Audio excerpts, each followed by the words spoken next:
Hi, I'm your host, Derek Davis, and welcome to Lunch with Art at the Blanche Ely House Museum.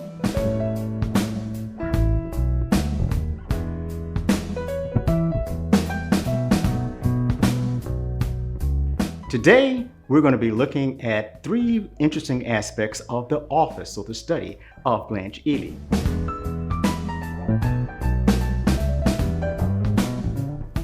We're going to start on the west wall, and we're going to talk about something that is taken for granted today, like a school lunch program. Because in those days, school lunch was not a given.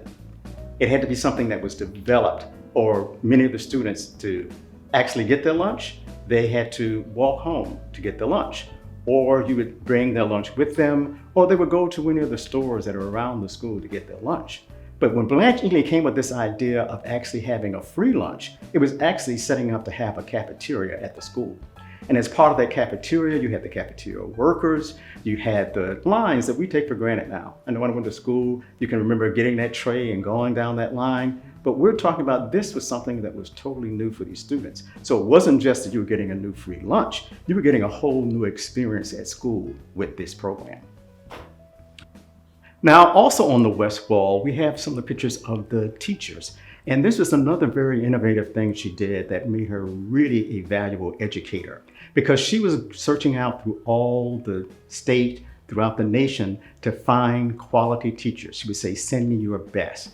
And she was actually creating some of those teachers, because we have pictures of teachers who came to the school who had graduated from the school. They'd gone to the school, and many people remember that Blanche Ely, even in the early days when they weren't giving her 12th grade, she was preparing her teachers to go to college. And when they got that college degree, she was trying to invite them back to Pompano. She was very, very dedicated to the Pompano community. Now we're in the southwest corner of the study. And in here, I want to just point out some things that I think showed what an important person she was for the county. Part of that is she was able to get the first building for Blacks in the area through a federal program, a federal funding source, the Rosenwald. She got that Rosenwald school here, and that school was different from even the other schools that they had here because it had a library and it had an auditorium, a meeting place for it. When you look at some of the other counties and other schools, you'll find that they actually had to go to the churches sometime to do their auditorium experiences. But here at Blanche Ely, she was able to have the auditorium as part of the school. She used it in the mornings to get all the teachers together, and they would have a prayer and get ready, because she had that idea of having a school that had facilities beyond just the classrooms. Now, with all those things that she had done, because we were saying how she got that school, she was able to bring other schools. With the migrants, she was able to create a school. She was able to get a housing project, which had a school at it. She was able to help these schools get the teachers that they need and the curriculum that they needed at these schools. The county actually started looking at her and started saying, hey, you know something, we probably need to bring her in to the whole county. But she had this commitment and this love for Pompano that she wanted to stay here. So even though she writes about the several times that the county tried to pull her away to become a part of the main school system, that she would refuse to go, she would stay here in Pompano because she loved it, and she wanted to make sure that these children had the best education they could get.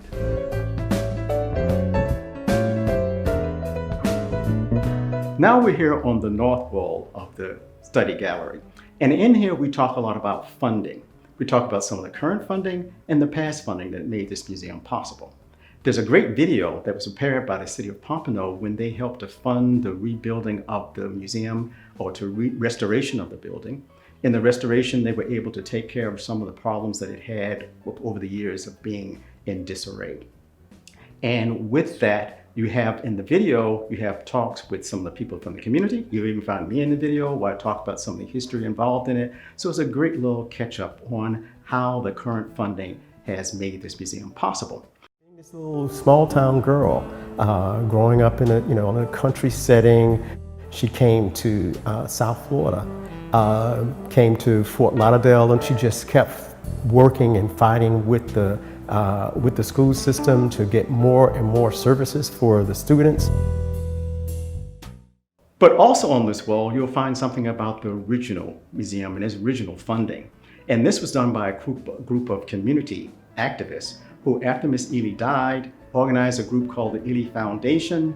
They took the time to get money from the Community Development Block Grant to buy the building, to fix it up, and by 2000, they had a museum.